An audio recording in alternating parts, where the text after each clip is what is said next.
السنن الموات.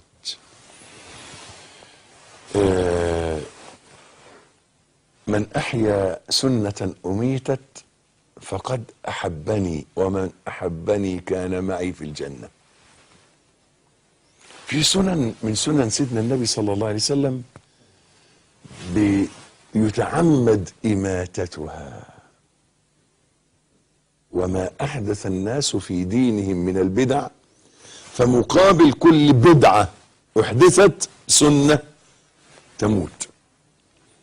لذلك بنقول إن الحب في الله والاستعلام به، إن كل شيء يقول أنا بحبكم في الله، والله أنا بحبكم في الله، أنتوا أحبابي في الله، انظر يا حبيبي في الله.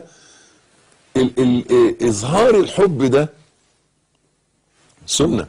قال رسول الله صلى الله عليه وسلم: إذا أحب أحدكم أخاه فليعلمه. لما تحب أحد في الله قل له أنا بحبك في الله، قل له أنا بحبكم في الله، قل له أنا بحبك في الله. وهذه سنة. إحياء إيه؟ سنة زي ما هنتكلم دلوقتي في مسألة تعميق أواصر الأخوة. سنن الأخوة بقى الزيارة في الله، التكافل والتناصر. احنا عايزين النهاردة، وأريد أن يكون هذا واجب الأسبوع، هذا الأسبوع، إحياء سنة أميتت. إحياء سنة مثلا السواك.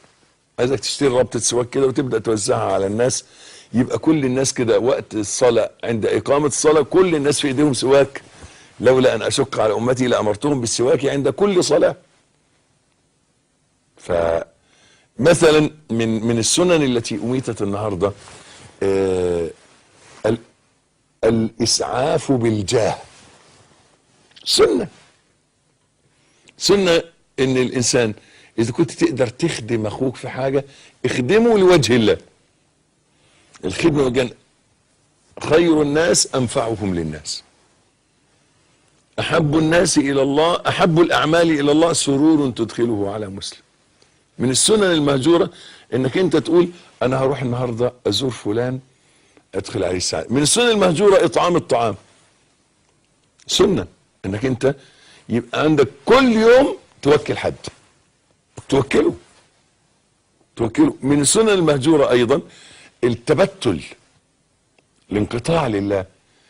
ناس كتير جدا بياخد أسبوع أجازة يروح يتفسح، بيعمل ويك إند في أي منطقة أو أي مكان قريب أو بعيد. اعمل أنت ويك إند اعتكاف، معتكف في المسجد خميس وجمعة، معتكف في المسجد جمعة وسبت، معتكف في المسجد من المغرب للفجر، معتكف في المسجد من الفجر إلى المغرب إلى آخره، معتكف في المسجد. هذه السنن محتاجة إحياء، يبقى لها ناسها لكي تثبت